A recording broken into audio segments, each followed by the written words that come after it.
Michael, good morning to you. So you've returned to Australia briefly. You were forced into mandatory quarantine in a lovely Brisbane hotel. So what happened? Mate, well, I can tell you now, I may have arrived home in Brisbane, but it certainly feels like a very altered universe. I mean, right from the moment you're on the plane, they essentially read you the Coronavirus Riot Act about all the restrictions that you're about to face.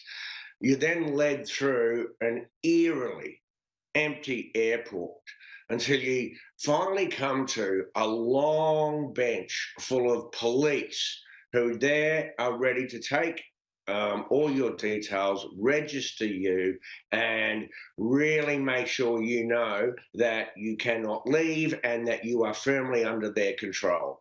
You then must go and wait for buses.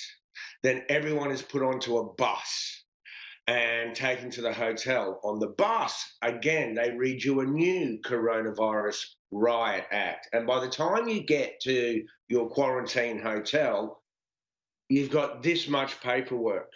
Documents from the Queensland government, from the Australian government, from Border Force, an emergency officer direction. And then once you arrive at the hotel, before they let you get off the bus, there's another briefing, and you're told that if you leave the hotel, you'll end up in the police watch house.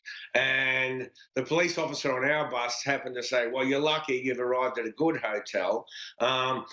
But just be careful, no one's allowed to come and visit you." There were attempts, apparently, by people have Grinder and Oh, Tinder dates come in the middle of yeah. the Well, I night. mean, you can't have a Um, problem with this strict quarantine measures because, that's why our numbers are so low in Australia and we want to keep them low. I mean, we've had people breaching quarantine in Melbourne and look what's happened. Absolutely. So they make it very clear that you are not going to be given an opportunity to breach anything. Now, once you're in the hotel, it's virtually no human contact. It's like a very well appointed kind of solitary confinement. You're not allowed to leave your room under any circumstances. And say, for example, when food is delivered to you, you get 3 meals a day. When the food's delivered, it's in a plastic bag, it's dumped outside your door. There's a quick knock on the door, there's some of the food, quick knock on the door, and the staff have to run away. Now, you're allowed a fresh air break once a day. You have to put your name down on a long, long list, and you Bolognese have to looks good. wait until a police officer comes and escorts you to a poolside area. Yeah.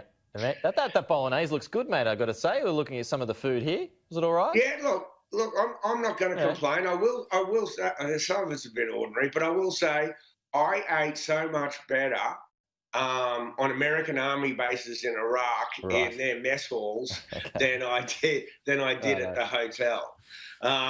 But look, it's very suffocating, and it's very constricting.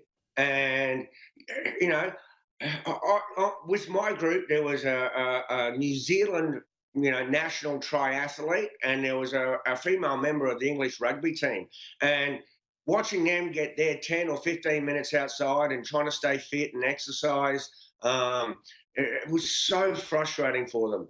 Everyone understands why we have to be locked down, but by God, it can be suffocating, mate.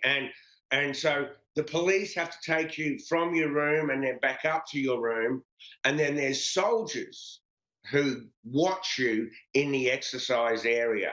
So it's a very martial environment. I mean, I know, and everyone was very friendly, the cops and the soldiers, but it really reminded me of some of the most authoritarian countries that I visited over my career.